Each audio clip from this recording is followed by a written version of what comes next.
Welcome back guys, my name's Danny Burke. In 2015, the World Health Organization released their list of the top 10 causes of death depending on where you're from in the world. Now of course this is quite morbid, but that doesn't mean that it's not interesting. Based on these statistics, this is the top 10 ways you will probably die. Don't worry guys, it's just a video title. I've looked at the highest causes of death in developed countries like the ones you're probably watching this from. These are just stats. I'm sure you all have nice, long and healthy lives ahead of you. In number 10, we have breast cancer, which kills 15.6 people per 100,000. Breast cancer can affect men, but it's usually found in women. It's a cancer that, as the name suggests, develops in the breast tissue, starting out as a lump and then growing wildly out of control. If caught early, there are a growing number of medical techniques to help deal with it, and despite making it onto this list, survival rates in developed countries are between 80 to 90%. Moving on to number 9 now, we have kidney disease with 18.1 people per 100,000.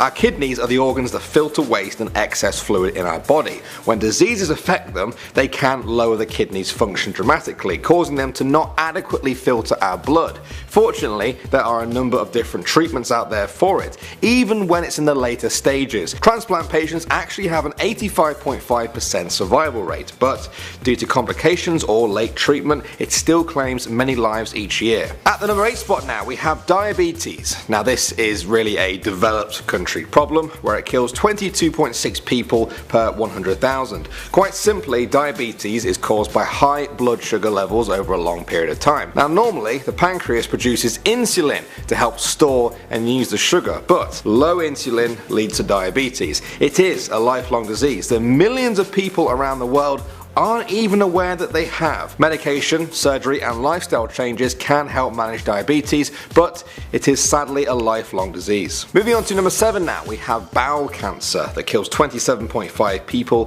per 100,000. This is a cancer that affects a person's colon, rectum or large intestine. It is almost always caused by old age or lifestyle factors such as diet, obesity, smoking or a lack of physical activity. As with other cancers, it can aggressively spread. The best way to stop bowel cancer is before it even gets started by screening for it and any cancerous cells being surgically removed. Coming in at number 6 now, we have lower respiratory tract infection. A common term for this is pneumonia, and it kills 38.2 people per 100,000. This term includes any negative affecting of the airways such as bronchitis, influenza and whooping cough. They can be caused by viral infections or by parasites. At times, antibiotics can be used to treat the infection, but because it's such a wide, encompassing illness, treatment is decided on a patient-to-patient basis. At the number 5 spot now, we have chronic obstructive pulmonary disease, which kills 42.6 people per 100,000.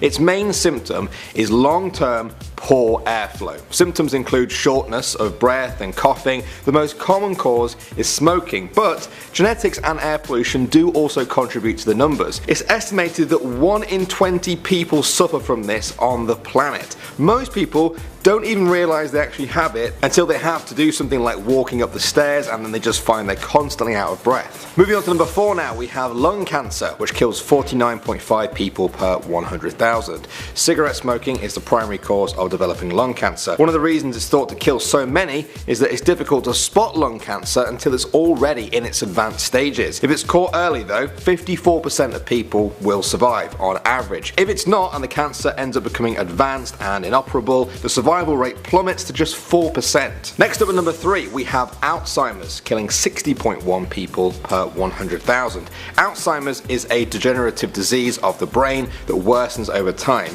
It may start with a person losing their short-term memory and then struggling with language, orientation and behavioral issues until the person is almost unrecognizable as their former self. We still don't fully understand Alzheimer's, but we do know it's mainly caused by genetic factors and that it doesn't normally start in people until the age of 65 or older. Also, because of how drawn out the disease is, it's also one of the most financially costly. Moving on to number 2 now, we have stroke, killing 64.7 people per 100,000. A stroke is poor blood flow to the brain. This is one of the most vital bodily functions obviously, and so the results can be quick, devastating and permanent. The main cause is high blood pressure. If a stroke doesn't result in death, it can cause paralysis on one side of the body and also leave the victim with speech and language problems. Learning the early warning signs of a stroke can be a literal lifesaver if you know someone at risk. Alright, finally now, at number 1 we have heart disease at 144.6 people per 100,000. This is the number 1 people killer in developed countries and describes a whole range of conditions that affect the heart. Ischemic heart disease is the most common and involves a blockage of the coronary artery that carries blood to the actual heart muscle. Now, with reduced blood flow, the heart can't beat as well. Over time, this increases the risk of a heart attack. A particularly severe one can lead to death in minutes or even seconds. Alright guys, I won't lie to you, that wasn't the most uplifting video I've done. A little bit depressing, wasn't it? But remember that a lot of these apply to elderly people, so you probably have nothing to worry about. But I still think it's good that we're informed about these kind of things. Who knows, maybe one of you guys watching this will cure one of these one day. That's a nice thought. Make sure you tell them I sent you. My name's Danny Burke, thanks for watching Most Amazing Top 10, and I'll see you all in the next video.